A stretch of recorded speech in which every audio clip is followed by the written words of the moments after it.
Donc la diététique, pourquoi elle est là ce matin? Pour une chose simple, il faut qu'on communique sur le produit viande, il ne faut pas avoir peur. La viande, elle fait partie des aliments vertueux. On ne la classe absolument pas dans la case des aliments non vertueux.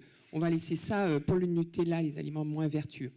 Donc il est important ce matin de repréciser une véritable vérité, il ne faut pas avoir honte. L'être humain est omnivore. Voilà. Là-dessus, on ne reviendra pas dessus. On est ce qu'on appelle, nous, le super prédateur. Et de par ce statut, nous mangeons des animaux, nous mangeons des végétaux et nous buvons des liquides. Donc ça, il faut avoir cette grande conviction. On est omnivore. On est omnivore. Ne l'oublions pas. Vous n'allez pas nous dire non plus les bienfaits de la viande. Non, parce que j'ai un public averti. Si tout le monde connaît la viande... Mais peut-être qu'effectivement, on pourrait partir sur un angle de carence. Parce que la viande, on sait effectivement, et vous le voyez bien sur cette diapo, c'est des protéines, des vitamines, du fer, du zinc, du sélénium. La liste est très très longue. Et là où je suis interpellée, parce que moi j'exerce en cabinet diététique depuis 23 ans, donc croyez-moi, les consommateurs, moi je les connais, je sais exactement comment ils ont évolué. J'ai commencé à Paris. Alors à Paris, je me suis sauvée parce que c'était la période, il y a 23 ans, où les Parisiens mangeaient des compléments alimentaires. Ça m'a fait peur. Je n'arrivais plus à m'y retrouver au niveau de la diététique. Donc je suis partie travailler en Normandie, où je me suis retrouvée dans ma campagne normande avec le plaisir de voir des gens qui mangeaient de la viande, des vrais produits, des produits à l'état brut.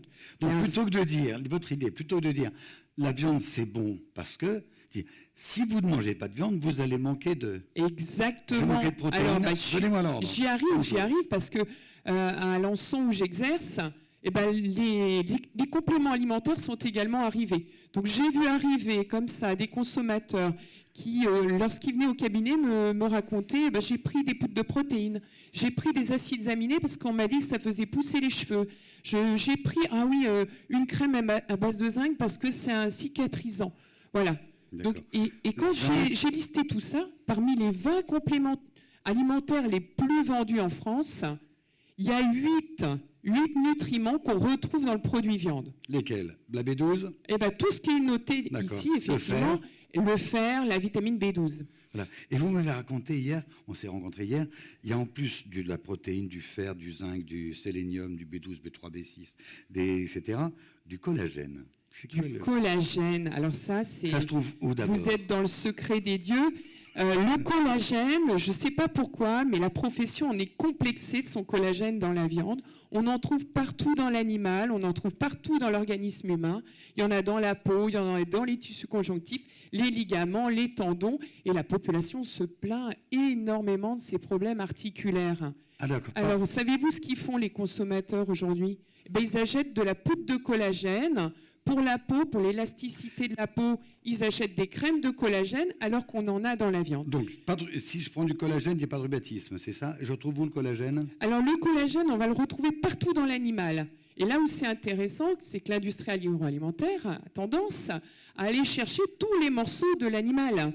Alors que nous, on a plutôt tendance, quand on va chez notre bon boucher, d'aller acheter le beefsteak, le rôti, les parties relativement nobles de l'animal. Alors que le collagène, on va le retrouver dans les parties avant de l'animal, et notamment les morceaux à pot-au-feu.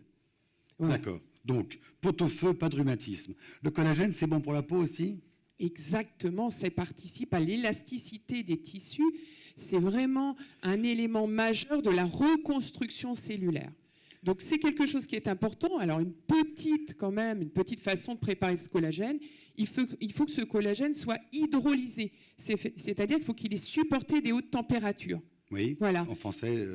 en français, voilà, et en gélatine. C'est-à-dire qu'il faut que le collagène soit transformé en gélatine. Donc. Et en plus, il faut que ce collagène soit lié à la viande. C'est-à-dire qu'il ne faut pas l'isoler du produit viande. Sinon, il n'a plus aucun intérêt nutritionnel. Le secret de beauté donc, de Patricia, 23 ans de métier, après 15 ans d'études, et un deuxième, c'est le collagène. C'est le collagène. Vous disiez aussi, vive la vieille carne, vive la viande dure. Oui, pour une raison toute simple. La viande a un deuxième atout. Alors c'est toujours intéressant quand on cherche les critères de qualité de la viande. Le consommateur, moi au cabinet, il dit toujours, moi la bonne viande, c'est une viande tendre. Alors je suis toujours un petit peu à le taquiner là-dessus.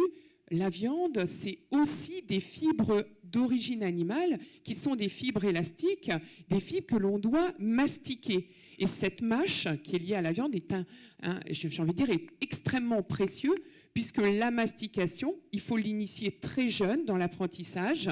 Cette mastication, ça permet de muscler les gencives, ça permet de muscler les mâchoires, et surtout, lorsque nous mastiquons, nous mâchons, on crée une pression qui renvoie de l'oxygène au cerveau. Or, le cerveau, en permanence, il a besoin d'être oxygéné. D'accord. Autre chose, parce qu'on déborde, on bavarde, on se parle de pot-au-feu qui est bon pour les rhumatismes et qui me donne une peau impeccable sans rides. Dernier truc, c'est la façon dont on dit attention, ne mangez pas trop de viande. Vous dites que non, il faut renverser la vapeur. Là oui, les recommandations, je pense que vous les avez tous entendues, c'est-à-dire qu'on a un seuil aujourd'hui à ne pas dépasser pour les viandes dites rouges, c'est les 500 grammes à ne pas dépasser par semaine. Alors tout va bien chez nous, en France, puisqu'aujourd'hui on est à 367 grammes par semaine en moyenne chez les Français. Donc plutôt de dire ne mangez surtout pas 500 grammes, sous-entendu peut-être que je mange 500 grammes, en fait j'en mange 300 en moyenne, combien ? 367 grammes de viande en moyenne chez les Français. Donc pas de panique, il n'est pas question de mettre tout le monde au régime et de réduire le produit viande, c'est absolument pas ce qu'on va faire en consultation. Et on termine très rapidement, je vais le dire comme ça on ira vite parce qu'on est très en retard. Oui. Il y a une façon très simple de savoir combien est-ce qu'on a besoin de protéines. Vous prenez la paume de votre main. Et donc si vous êtes petit, vous avez une petite main. Si vous avez une grosse main, il faut que le steak tienne ou le poisson tienne dans la paume de votre main. Moi, je mangeais un petit peu moins de viande ce midi que vous, effectivement. Et ce repère est extrêmement important pour rassurer le consommateur, parce que le consommateur, cet outil a été créé, parce qu'en consultation diététique, il nous demandait en permanence, mais quelle quantité de viande dois-je manger ? On a trouvé ce repère qui est relativement proche de nos besoins. Merci et vive le pot-au-feu. Merci. Merci beaucoup.